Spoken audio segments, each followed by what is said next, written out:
Welcome to the Happiness Happens podcast. I'm Simona Nicole, host of the show, mindset coach, and motivational speaker. I've made it my mission to help you get unstuck, shift your mindset, and understand your worth to help you live your most purposeful life. Each week, I will bring you an idea, guest, or a positive thought that will leave you inspired and empowered to win your life.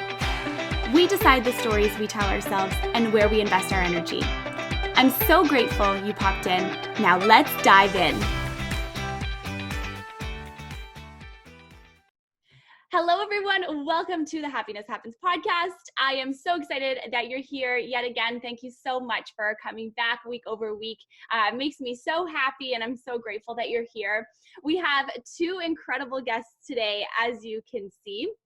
And I'll introduce them both separately, and then we'll kind of dive in and talk about what they do and all the amazing stuff that they're going to share with you today. So first, I'll introduce Spencer. Spencer Delisle is he has an incredibly broad and diverse background. So I'm going to give you the Cole's notes, but Spencer can definitely feel free to jump in there and add anything as you wish. So Spencer is the managing director at TLEX Institute Canada, the vice president, International Association for Human Values Canada, international art of living teacher, and an executive coach. He is an international teacher with the Art of Living Foundation, and he was trained personally by its founder. He's a 5-time Nobel Peace Prize nominee and a global meditation master. I am going to tell you in what, but I'm probably going to mispronounce it, so I apologize in advance.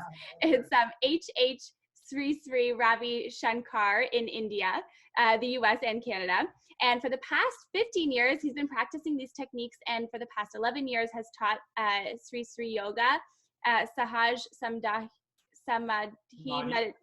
Samadhi Meditation, the Art of Silence Retreat, and Sudarshan Kriya, a powerful breathing technique that eliminates stress and trauma so one can come back to the happiness, joy, and peace that is oneself. And that's what we did, right? No, we didn't do Sudarshan Kriya. We did some other breathing techniques that are kind of like an appetizer. Okay. For the Kriya. But hey, always happy to have you on the course anytime. So come anytime. Amazing. And then secondly, we have Bele Montefalcone. She's an international yoga and meditation teacher. She's also a trained teacher for the Art of Living Foundation and the International Association for Human Values. She studied philosophy and Oriental studies and has been practicing yoga and meditation for the past 19 years. That's amazing. She is a successful entrepreneur, and having started an adventure tourism company in Europe and a yoga studio in Argentina. Her passion for nature and adventure led her to become a certified ski instructor, mountaineer guide, and rescue scuba diver. So cool. And 6 years ago, she decided to dedicate herself fully to teaching highly effective educational and self-development programs with the two foundations that I named before. And these programs provide individuals with tools to manage stress and negative emotions in a healthy manner, and equip participants with a toolkit for sustainable happiness, peace, and health. So I'm so excited to have you both on the show today. I've never done an interview with two people at once, so it's going to be great. Thank you for having us. We're excited too. Oh, awesome. So I want to first dive in and ask you both a little bit about the journey that brought you to where you are and, working together in what you do. Why don't you go ahead? Okay, sure. So what brought me to where I am? Like you were mentioning, I started practicing yoga and meditation a while back. I was really A student. Everything seemed great from the outside, but I was experiencing a lot of anxiety. It was hard for me to sleep, and I would just exhaust myself with sports so I could sleep maybe 4 hours. Oh my gosh. Yeah. And then some traumatic events happened in my life, and I just didn't know how to cope with them. And I was afraid to ask for help or even share what I went through. And I started noticing that my focus was just getting very groggy, and then I couldn't concentrate, and that I would not wake up motivated. I didn't want to go to school. So suddenly everything just kind of, crumbled. And I started getting really bad health diseases, and like nobody knew what type of virus they were. And it was a pretty challenging moment in my life. And I also started developing eating disorders. So basically there was like a total disorganization in what was a very organized and kind of like flowing, smooth life. And I heard about the Art of Living programs. I was not ready, courageous enough to take that plunge and go for it. But 9 years later, my brother actually took the program first. Wow. It saved his life. He was battling with substance addiction. And so he took the course. I had seen him in a wheelchair because he had OD'd. And 9 months later, he was just this happy, healthy, smiley person. He's just, come on, you have to come and take this course. It's amazing. It could really transform your life. So I went ahead and I did it. And so far, no regrets. My only regret was, why didn't I take it 9 years before I made my And it's just done so many wonderful things for me and for so many people that are close and that I love, that I just wanted to share it. And I started training, I started teaching courses, and more and more I was involved in our social service projects and our programs. I thought, well, you know what, this is really what I just want to dedicate my time entirely to. So I love that. 6 years later, teaching in different places, different countries, and it's just been so far an extraordinary experience. Yeah. Wow, that's so amazing. That's a lot to overcome, and that's good for you. Honestly, it's funny how things happen in your life. You get that little moment of, when the shift happens, and how much when you start to actually tune in and tap into what the universe is telling you to do, how much it actually starts to deliver once you listen. So yeah, it's amazing. And how about you, Spencer? How did you sort of get to here where you are now? Yeah, for sure. Well, it seems like yesterday, but it was about 20 years ago. So it's quite a while ago. Yeah, I graduated from university, and yeah, it was kind of like a stress and success bomb, like kind of all rolled into one. Like I was very, like I think a lot of us, like very lucky to have like a really sharp mind. It served me so well in my studies and in my career that I was starting in business. And it seemed like everything was great on the outside, like I had this great career starting, I had great friends, family, I had a lot of beautiful things around me, I had a lot of resources to do anything I wanted with, but I wasn't happy, and I wasn't feeling fulfilled. And it was so funny, like a lot of my buddies, I would go out and I would just share with them, and they would be like, come on, Spence, no need to think about like the meaning of your life and like your purpose, like just have a beer, and I'm like, nothing wrong, nothing wrong with having a drink, but it definitely wasn't the deep solution that I was looking for. So anyhow, fast forward, I tried all kinds of different things, different techniques, different therapies.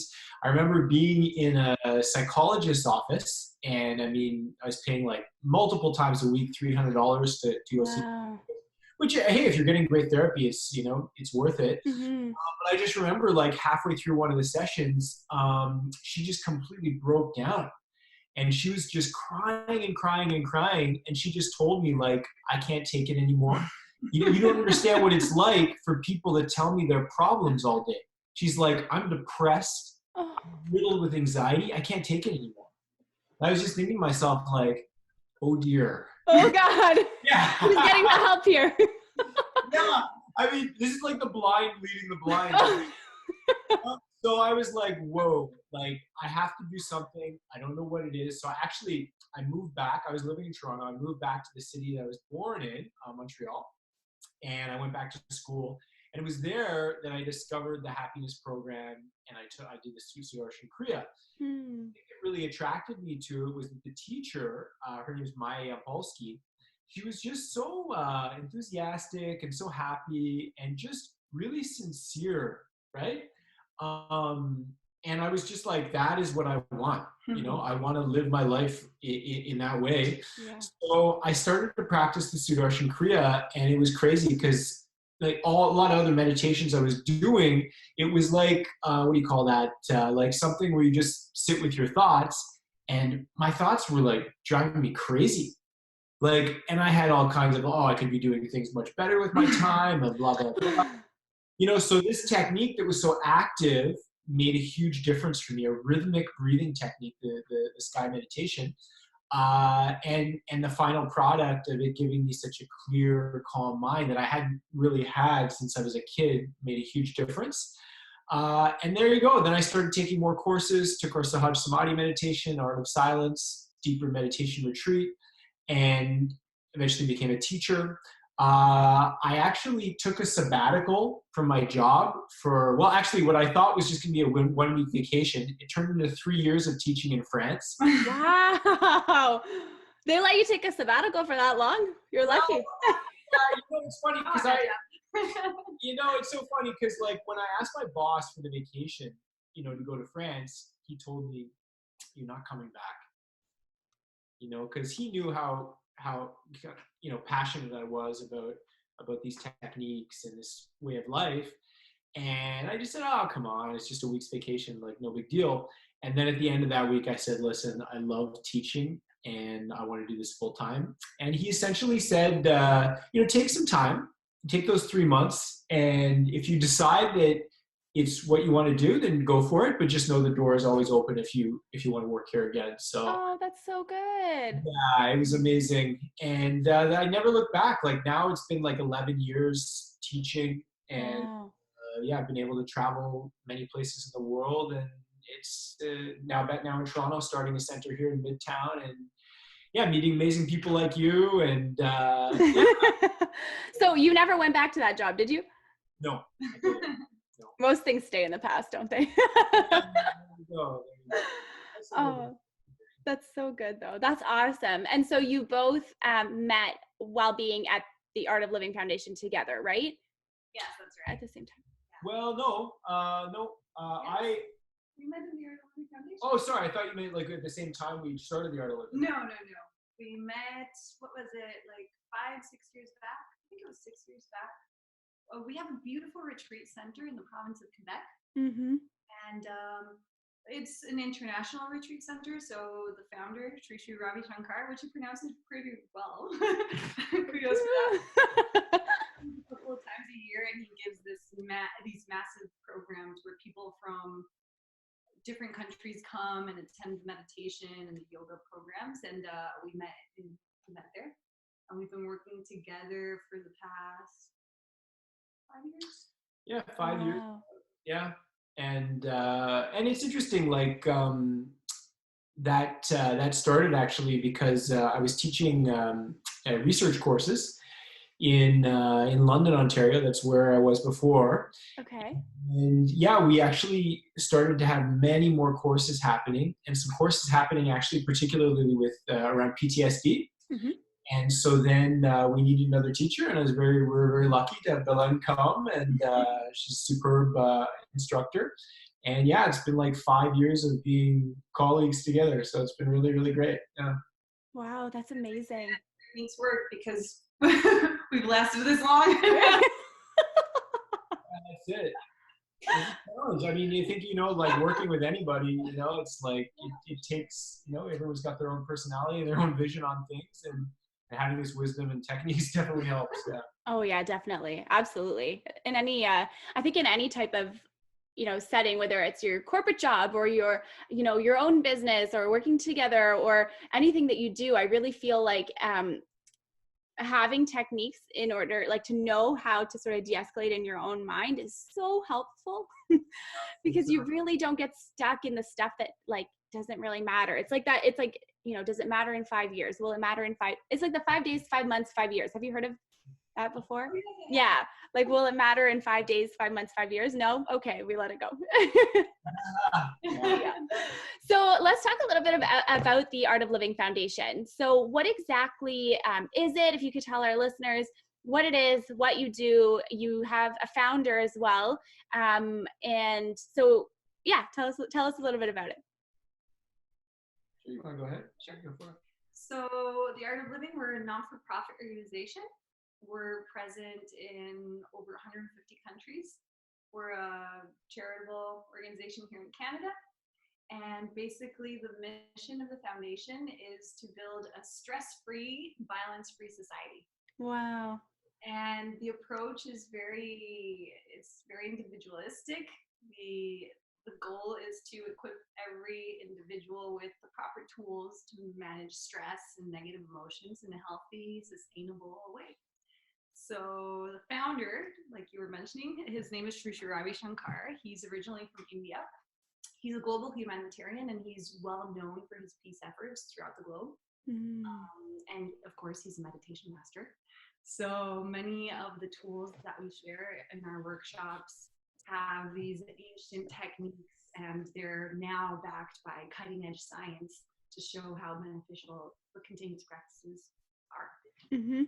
A little bit. Would you like to add on to that? For sure, yeah, and it's been quite a journey. I mean, it started almost 40 years. It'll be our 40th anniversary next year. Wow. Yeah, and I think we were sharing at the workshop that we all met at. Yeah. The 25th anniversary, the Silver Jubilee. We had a small little get together to celebrate. We had 2.5 million people come together. No big deal. Just a couple of casual 2.5 million. No problem. A little backyard party. You know? And it was a beautiful celebration. Then we celebrated the next year in Berlin in the Olympic Stadium.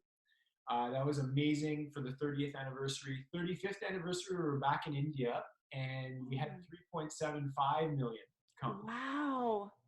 So it was remarkable. I mean, to have that many people come together, you know, when you see like, you know, Palestinians and Israelis celebrating together, Indians and Pakistanis, and like, just like to celebrate that diversity, you know, and see people like, you know, that have meditated and are practicing these breathing techniques and you know, yoga asanas, to see what it makes, like what kind of society it would create, right?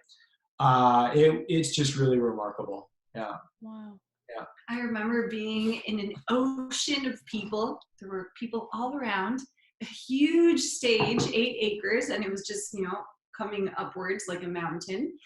And I remember hearing Spencer's voice. He was emceeing part of the event, and it was like, wow, so cool. You know what? That was wild. I was even surprised to hear my own voice. You know? Is this really happening? Like, oh yeah, it was wild. Like I remember getting up there and about to just seeing all those people, and honestly, it was just this emotional reaction. I just started to cry, and the tears just started to stream down my face, and I'm just like, okay, wow, it was so moving. And a little anecdote, short one of that experience. I had spent like 3-4 days like preparing for this with a co-MC that I had. And we put together notes. We had done research on everyone we were introducing. We really wanted to do a good job. So we get there, we've got this thick stack of papers, you know, to introduce these people. And I remember sitting in my chair and just admiring the way Sri Ravi Shankar was doing, because he was just doing it so from the heart, and it was just like, you know, so in love and like just having such a great time, really on point with what he was saying. It was so natural. Be careful of what you wish for. I go down to use the restroom just before I go on, and I come back up, and the notes that were on my chair, they're gone. no. Oh, no. And the guy, I noticed they're gone. I'm like, my mouth, you know, my jaw drops, and the guy that's organizing everything comes up to me and he says, "Okay, you're on in 30 seconds." Oh man. Oh my gosh. So yeah, I had a moment of like complete freak out, blank, like what am I gonna do? I had no idea. And then I got up there, and there was this moment actually of acceptance. There was this moment where I was looking out amongst the crowd, and I was like, wow, this is such an opportunity. What an opportunity. And I just accepted, okay, the notes are gone. Maybe I don't want it like that, but that's the situation. That's the way it is, right? Yeah. Whether or not. And at that moment of acceptance, it's like all the nerves went away. And I think I did it better than I would have with the notes. Wow. So He was awesome. He was awesome. That's sweet. Yeah, thank you. Everyone was, it was great. We had a lot of fun, that's for Yes. sure. Yeah, it was amazing. Oh my God, that's amazing. Yeah, so I think these practices that we do, they have a powerful impact at these moments that matter, actually. Definitely on the everyday, but in the moments that really matter, to be able to summon that peace within you, I mean, that has a lot of value. Yeah, and it's a lot of fun too. That's so cool. I love that so much. So let's talk a little bit about some of the techniques that you share in your programs, when you do workshops, and when you're teaching. For sure. So our kind of, you could say the crown jewel of the art of living is a technique. It's called Sudarshan Kriya. So it's a Sanskrit word. Is proper. Darshan is vision. And Kriya is a purifying action. Okay. So through this rhythmic breathing meditation, you're actually able to get a clear vision of who you really are. Wow. This breathing technique, it actually eliminates a lot of those built-in stresses and traumas that are locked up inside the system. It enables them to be released. So our kind of way of working is a little bit different and unique, I would say, in some ways, in that, it's kind of like when you take out the garbage, right? Like when you take out the garbage, you open up the bag and say, okay, this is the sandwich I ate on Monday. Yeah, there you go. This is like the can of I had on Tuesday, right? Like, well, no, at least I don't. You just, what do? You just tie up the bag full of garbage and you throw it out. Yeah. So our method doesn't involve any analysis. It's just about releasing all of it and coming back actually to that nature that you are. Because, I mean, our course is actually about a lot of losing, actually. Losing all your worries, losing your frustrations, losing those traumas from the past, those stresses, those insecurities. So you can just be who you are, actually. Because I think, a lot of us know that actually everything I need and I want to be is already there. And it's just about uncovering that. And the Sudarshan Kriya is a very powerful tool to do that. Did you want to share a little bit more? No, I think that's a pretty good description of what the essence is. Yeah. And I mean, it gives us also further understanding about the mind, its natural tendencies, and how we just become the masters of our mind, right? Because it could self-negative talk or chit-chatter, or it could just really be aligned to your purpose and your goals in life. So just having the ability to revert these natural tendencies and like Spencer was saying, connect with what you really want. Many of us, we go through life without even knowing what we want. Exactly. What we don't want. It's true. Right? Exactly. It's like, okay, how could a horse go back to the stable if he's blinded, right? So once we have that ability of having a proper vision, so that Sudarshan Kriya, proper vision, proper understanding about life, about ourselves, then that's where it becomes an enjoyment. Right? Yeah, and I would say that's it. Yeah, it's like, instead of just existing, you're actually living, and life becomes like a celebration, Instead of routine struggle that we're involved in. And one more thing too, I would say it makes not only the inner vision more clear, but your vision on the outside too. You know, it's like when you start practicing this on a more regular basis, it's like it's easier to make decisions, you know, because you're more connected to yourself. And also your vision and your perception isn't all tainted by all those experiences from the past, right? Right. You know, I always think like, you know, every time you get that little trauma or that like stress gets lodged in the system, it's like you put another pair of glasses on and then another and another and another. And like at one point it's like, whoa, seeing the world in like 8D here, you know? and, and yeah, like you're not getting a proper vision of the way things are. So how can you really make a good decision? And that's the thing, is that neither at home nor at school, at least for most of us, do we really learn these techniques that can help give us that clear vision so we can make the decisions we want to make to take us in the direction we want to go. Exactly. That's actually so true. And I think that it's really interesting right now, the type of society that we live in, because I keep sort of going back to this in my own mind. Like even 5 years ago, you couldn't talk about the things that you're able to talk about now. It's different and it's always evolving. But what's great is that it seems like people are just starting to like wake up left, right, and center. You know what I mean? Realizing that, you know, the purpose of life, or their life, might not be to go and sit at your desk for 12 hours every day and call that your life. You know what I mean? Like that's a really real thing that people start to realize. But then it's like, okay, so you hit that point and then it's like, okay, but what do I do about it? And then that's when all of this starts to come in. And when, I don't know, it's really cool because when that starts, it's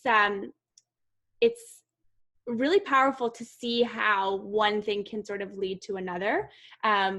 Anyway, something that I continuously experience on a daily basis. And every day I'm like, wow, like that's amazing.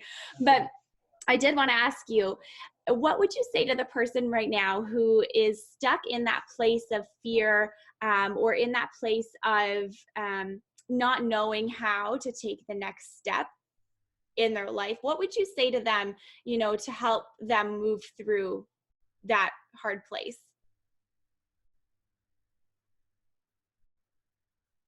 I know, it's a hard one. I would say, what would you do if you only have 10 more days of life? What would you want to do with your life? You have 10 more days. What would you like to do? Because we hold on to things. We think we can live here forever. Have no clue. Our time here, take it for granted, it's just a gift. It's so true. It's just a gift. And when we feel that there's no end to it, then procrastination kicks in, fear, doubt, worry, stagnancy. But when we have no clue what's going to happen next, it just really pulls us to action. You know, plunge into it, because you don't know how much more you have left. Oh, I love that. So that for me is huge. And one of my teachers that trained me, I remember this phrase that she said that really left a strong impact in me. The universe rewards action, not thought. So it's just, you know, just getting out of your head and going out there and pushing yourself to do it.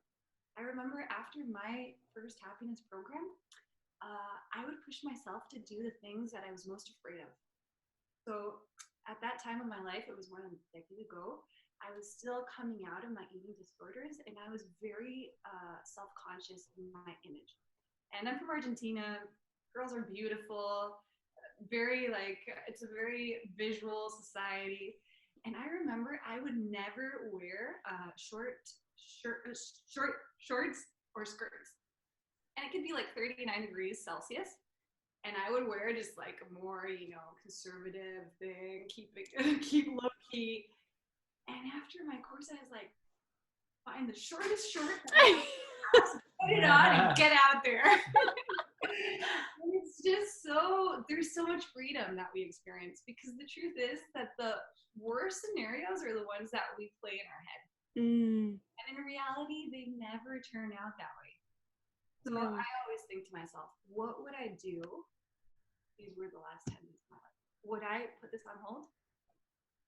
So I don't know, that's the person that comes to mind for me. That's great. That's beautiful. Yeah, it's beautiful. I think that's great. That's awesome. I'm on board. So then, and that to bounce off of that idea, then how can someone begin to integrate more mindfulness into their daily lives every day if they're not really sure where to start? Yeah, that's a great question. Well, first of all, I think just, having that question is a really great start, right? If you're asking yourself that question, or if you're interested in that question, you should give yourself a pat on the back. You should really be happy about that. I think one thing that really helps is having like a daily practice. Having some kind of consistency with whatever you're doing would make a big difference. Yeah, if you miss a day or you miss a practice, it's no big deal, but just really seeing if you can make a habit out of it. Whatever it is you happen to do. So I think that's one thing. I think another thing is being able to be aware in those moments that are difficult, or those moments that are challenging for you. So say, give you an example, say I'm feeling anxious about something, and I run to the fridge, and let me just eat these delicious things, and somehow for the next little while I won't think about it, and I'll have distracted myself from it. Or let me now I'm starting to feel the anxiety again. Let me go to the cupboard, and I know there's some really nice chocolates and cookies in there, right, too. So we're round two, right?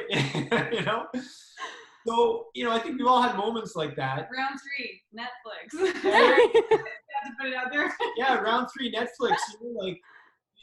The second and the third episode, well, they started on their own. Who am I to stop it, It's like Netflix didn't even ask me if I was still there, when it asks you that if you watch for too long. So I think in those moments, I think we all have this little voice inside that's just like, are you sure this is the right thing? Yeah. This is the right thing. Like, it's there, right? And we can like push it down. And what I've seen is that we have a tendency to like run away from our life, right? We have this tendency to run.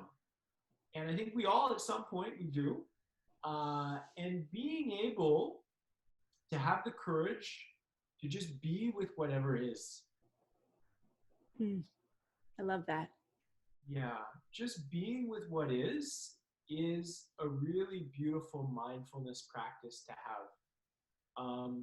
So, this could be just when you're eating your breakfast, rather than, scrolling on Instagram or whatever it is. A lot of us do emails, whatever. It's a time we have to ourselves, right? Let me enjoy it like that. Well, why not just be with the food? Many cultures, they say that, food is Brahman or food is God, and being with that food, like, it's like, you get a completely different experience. And in a situation, say with the anxiety and the emotions and the eating, just being able to, rather than going for the food or going for the Netflix, just, okay, let me take a moment and just stop. Let me just stop, and let me just be with whatever is happening. Just close my eyes and be for a few moments with whatever is happening. Founder of The Art of Living, he says something really nice about that. He says, treat your thoughts and emotions like an honored guest. Oh, I love that. Yeah, so that's why he's the founder. There you go. Yeah. That's why he's the founder. It really struck me. So I had this image of like when I went into that situation, it's like I got the fridge door open, and I'm like, stop. Okay, so stop. Fridge door closes. And then I'm like, okay, let me treat this anxiety as an honored guest. And I had this image of me like inviting the anxiety in for tea. Oh, I love that. you know, I'm just kind of chilling with the anxiety. Chilling, You know, with all the friends and family, right? I'm chilling. Old buddy. And I'm just being there with it. And I had this attitude of just like accepting it and accepting me. Like, it's okay. Like, so I'm anxious. Big deal. Yeah. So what, actually?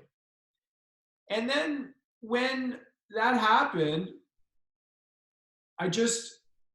it was funny because actually it started to dissipate, that anxious feeling. It started to dissipate to a point where actually I got some energy came up in me, and I was like, wow, let me go take action on this thing that's causing me this anxiety. Yeah. You know? And just by like stopping, you know, being with it, accepting it, it enabled me to take action. It enabled me to like, it was funny. It's like this courage came up when I saw that actually, wow, this, you know, little wave is just a wave in the ocean of me. Wow. Like, you know, this wave, this emotion, it came from me, just like the wave came from the ocean, you know? Yeah. Like, can a wave destroy the ocean? No. No. So can this emotion destroy me? No. Oh, that's so good. Sorry, keep going. No. So then at that point, it's like the emotion just dissolved, and I was like, wow, I felt so empowered, you know, even though it was just a small thing. And all of this took place over the course of maybe like 10 seconds, 15 seconds. Wow. No. So, and yeah, maybe it will take longer. Maybe you do it and nothing happens. But getting in that practice of having a habit of doing that, you know, can really make a difference. Yeah. Oh my gosh, I love that so much.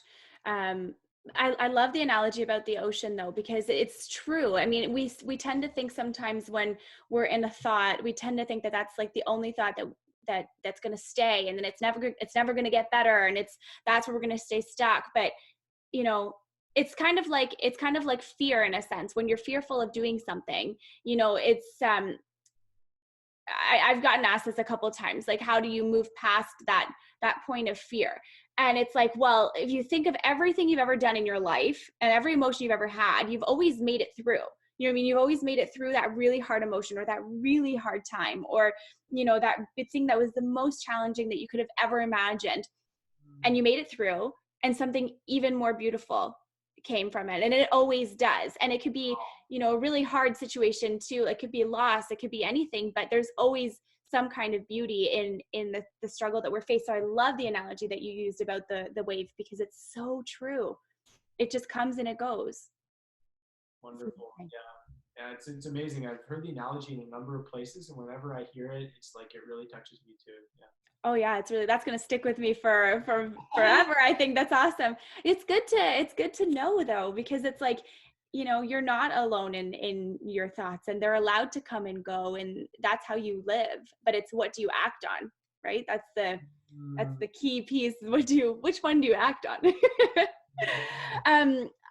Sorry, what were you gonna say? Yeah, it's a good training to give ourselves these gaps, like 10, 15 gap before you send out that angry email, before you call that person, share how upset you are, or, you know, just that gap where we're not clinging onto that thought and just like reacting, right? Yeah. That gap where, okay, we could be with what is, stop, breathe, think clearly, and then act, right? And that's where the most creative solutions come. Yes. That destructive, impulsive behavior, right? So yeah. I love that. It's amazing. Yeah. And I mean, like, more towards what you were saying too, it's like, you know, what are we feeding? What thought or emotion are we feeding our mind? Yes. Yeah, whichever one we pay more mind to, like you were saying, that's the one that's going to become greater and bigger and, you know, more powerful. And the ones we starve, those ones get less and less powerful and have less of a hold on us.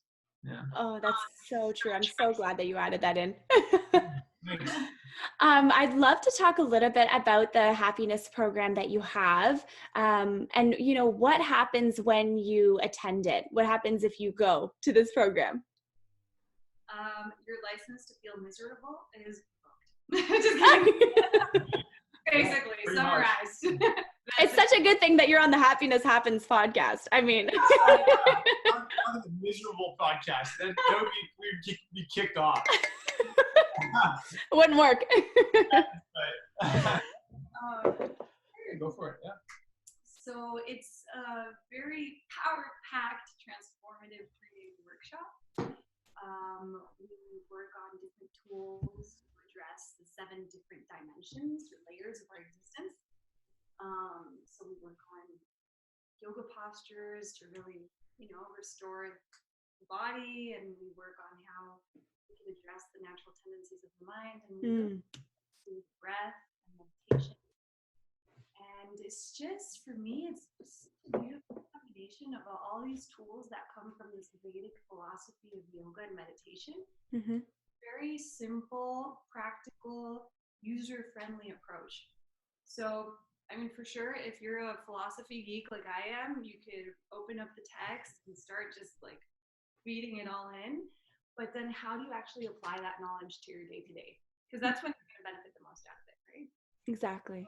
What I love about Sri and everything that he shares is that it's everything simple, practical, just not too much of over analyzing, just allowing you to flow with that life force, right? Yes. So it's beautiful. And after those 3 days, you're fully trained with a whole practice that takes around 20, 25 minutes that you can practice on your own every day. And of course, you receive access to a weekly follow-up so you can continue to tweak your practice and gain that momentum and really come together with a really uplifting community, right? So That's awesome. Yeah. Well, maybe you want to share a little bit more. That's the first thing that came to my mind. No, it's beautiful. Yeah. And it's really a great opportunity to have this deeper connection with people. It's interesting. There's a few processes on the course which are very powerful. And some people say like, oh my goodness, like it's so amazing. Like, I don't think I've ever had this much of a connection with anybody in my life, not some kind of romantic connection, but just like a human to human connection. And, first thing most people say is just like, oh, I have to go home and do this with my husband or do this with my wife or do this with my kids, because they felt such a deep human connection there. And I think those are some really beautiful processes. And like Belen was saying, like the cool thing is that it's a 3-day program, about 3 to 4 hours per day. And yeah, you get connected to this amazing like international community. Wow. So it's so cool. Like in the past 20 years, like, I think I can like count on my hands, like the number of times that I've like stayed in a hotel, like just because I've known someone in another country or like, and the best tour is from the local, right? Yes. That's it. So it's like you get this international family, and because you've done the Kriya and it's such a deep experience, that connection with people who have done it, there's a strong connection there. So even maybe you haven't met before and you meet for the first time, but it's like, okay, you kind of get it, like right off the bat. The person gets you, and I'd say that's a pretty amazing aspect as well. And then of course the service aspect, which is a big part of Art of Living. Like the whole organization exists to help people essentially discover themselves. Mm-hmm. And then once that's happened, then okay, well, now that I feel, I'm feeling so much more energized, I'm feeling more connected with who I am, so I can really give of myself to whatever I'm doing. How can I share that with others? How can I be of service to my family, my partner, my kids, my community, my country, the world, So a big part of what we do is service to the society and service in the community to see how we can make this community a better place to live. Yeah, you were talking now, and I was remembering the state I was in after my happiness program. And I was just kind of like flowing, you know? Wow. Oh, and like I remember just opening my eyes after my first sky or Sudarshan Kriya breathing meditation, and everything seemed to have more like precision and more color and more intensity. And it's like everything was happening in slow motion. I would always complain that why are people so in a rush and everything has to happen so quickly? But then I noticed that it was actually my own mind. It wasn't outside. It was my perception of that. Wow. Because then everything was kind of like slow motion and I was just floating. And then whenever they would call me up like, hey, do you want to come for a follow-up? Then we'll go have pizza. Everybody was just so happy. It's like, sure, I definitely want to go. Absolutely. Oh, we're going to do some river rejuvenation. We're going to go plant some trees. We're going to go help at a senior facility. Sure, why not? Why not? Because it's just so much joy when you're connected to that space. So yeah, I think it's for us, watching it from the other side is also so just wow. It's so beautiful. I love that. Just, you know, shedding those layers of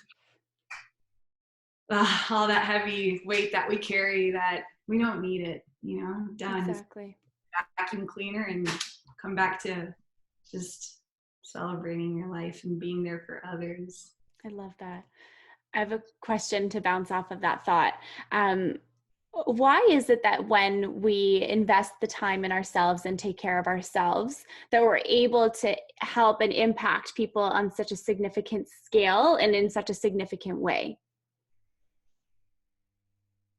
Sure.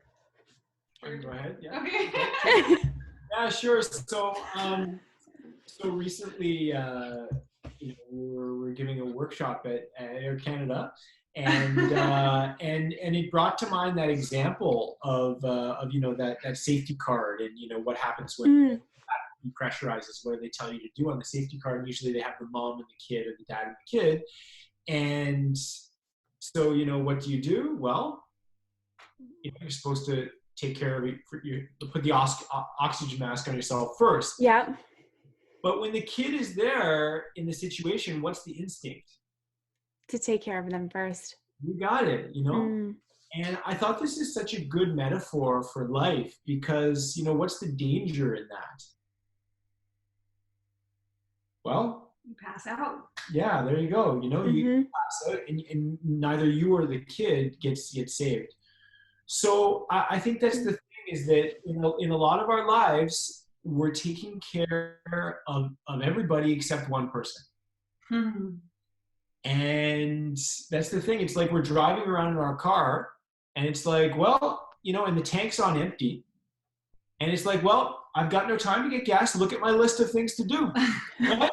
There's no time. Off we go. Off we go. I got to take care of this person, that person. I'm doing this. There's no time for gas. It's like, well, there's going to be time for gas. Very soon. So yeah, this aspect of taking care of yourself is so important if we want to make a meaningful impact for others. It's like, how can, if the doctor is sick in bed, how can they help the patient? Exactly. Yeah. Exactly. So I think that this is the thing, that your mental well-being should be your first priority, actually. Once you are the first priority, then you're able to take care of everybody else around you. And it happens effortlessly. Yeah, it does. When you're taking care of yourself, your natural tendency is to want to be there for others, right? But we're out if we're not filling up our pot first. Like, you can't give from an empty bowl, right? You just have to fill up your tank to be able to give to others. That's it. Yeah. I love that. Yeah. Yeah, me too. I don't know about you guys, but whenever now I don't have them actually, but well, to some extent, but I remember having days where I would wake up with low energy and feel cranky. If a friend would call me, oh, I need to talk, I'm not feeling well, I'm like, oh, I'm sorry, I can't do it today. Because you really can't do it. Because there's nothing there for you to be able to give. Like, Exactly. if I don't have this glass of water, I can't give you water. Right. It's true. You definitely have to fill up that tank to be able to be there for others. And I mean, exercise is great. I am a huge advocate of physical health and exercising, but it just does that much. There's other more subtle aspects that we also have to address. So yeah, and combination. Everything's important, yes. You know, I mean, like, it's funny, like, you can do certain things in one aspect of your life, but then say if you're doing activities that are not life supporting and are draining your energy, you know, at the same time, then once again, you know, it's important to look at those things and say, like, okay, well, this activity, you know, maybe it's giving you some short-term pleasure, but it's making me feel terrible for the long term.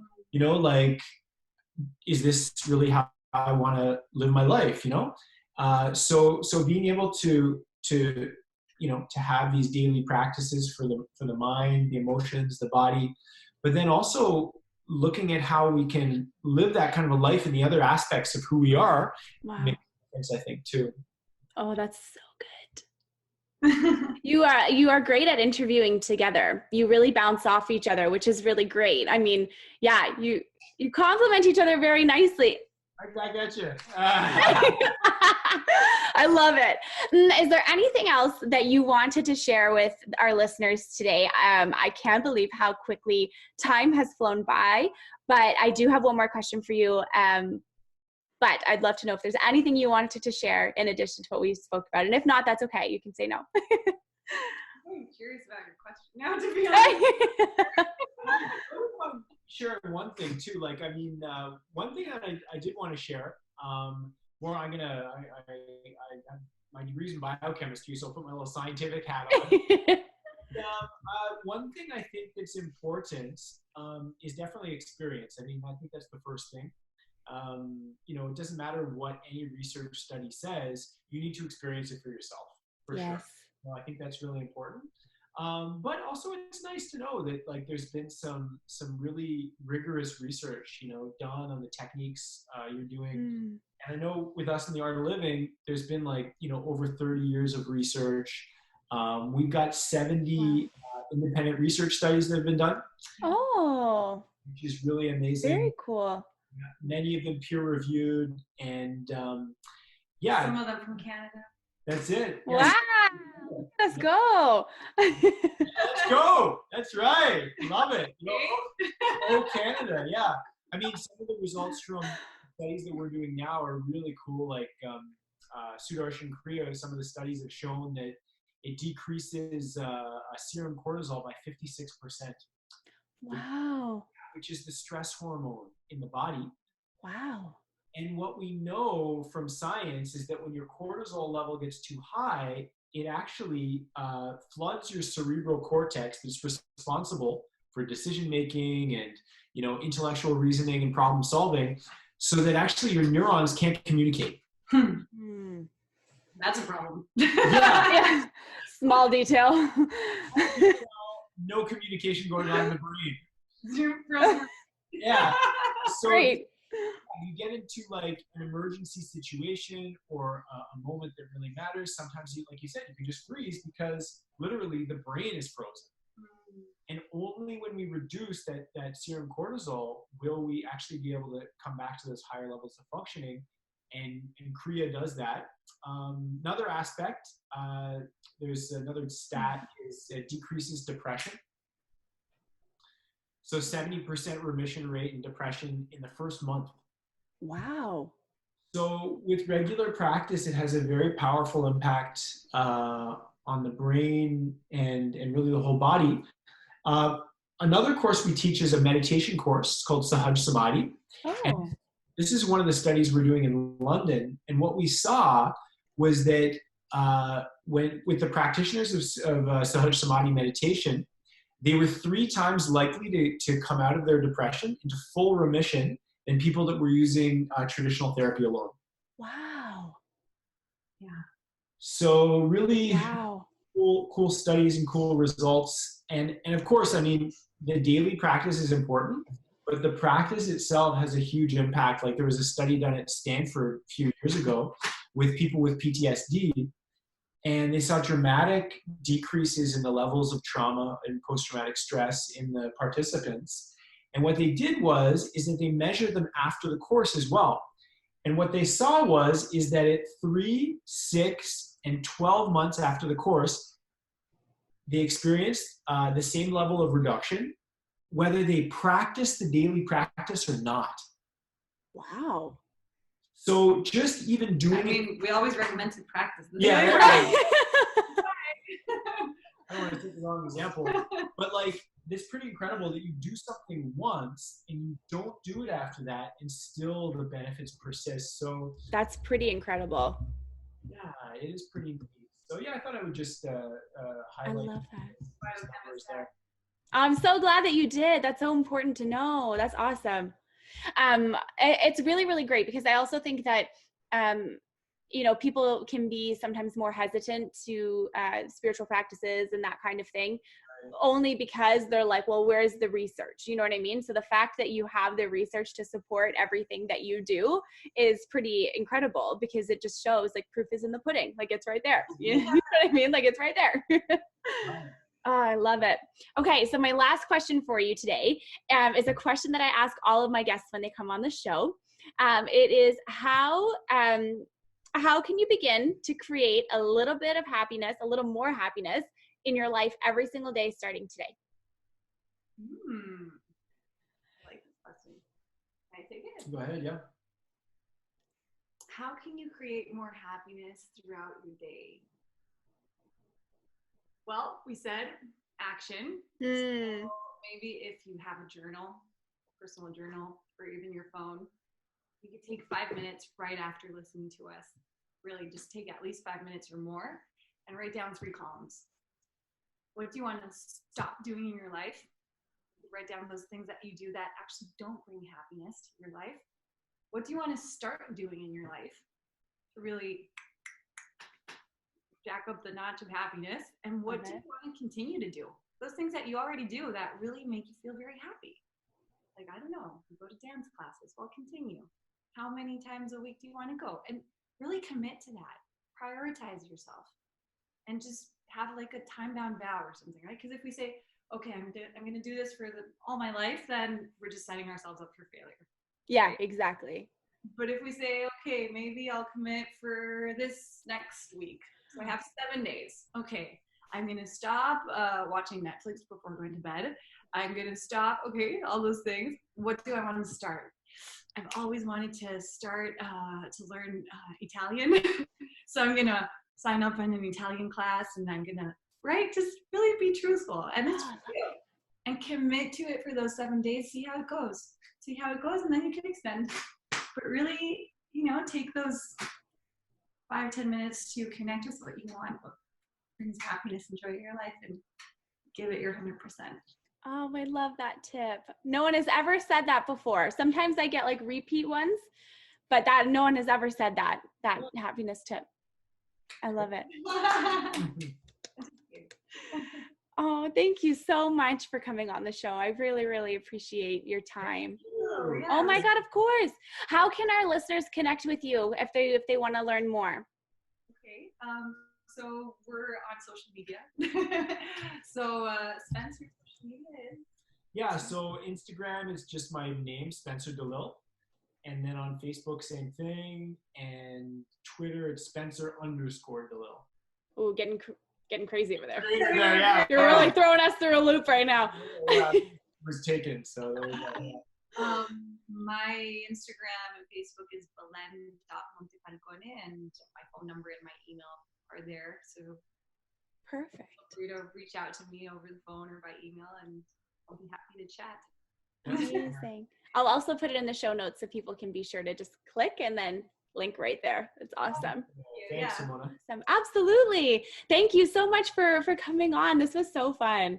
Thank you for inviting us. Yeah. Oh my God. Inviting us, Simona. That was amazing. And this is such a great initiative. Really took on sharing happiness. Thank you. Thank you. You know, the more we feed those thoughts that we want them to grow, and I mean, you're just culturing so much happiness. Right? And I know that this is going to bring so much happiness to people as well. This conversation. Yeah, Thank you for letting us give in our little difference in so many people's lives, Simone. So it's really amazing. Thank you. Thank you very much for saying that. I appreciate that. Oh, my heart. I'm like, okay, do we have to leave? I guess so. So I guess I will close out by thanking you once again so much for being on the show. And thank you so much to everyone who is listening today, who is watching this today. I hope that you go back and listen to this episode again and pull out all of the incredible nuggets of information that'll be so impactful in your daily life every single day.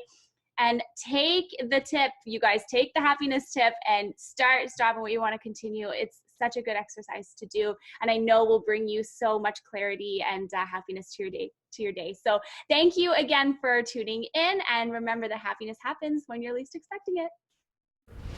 Thanks so much for being here today. I hope these words have brought you inspiration, insight, and a bit more happiness. Please leave a comment or a review if this episode resonates with you. I would be so grateful.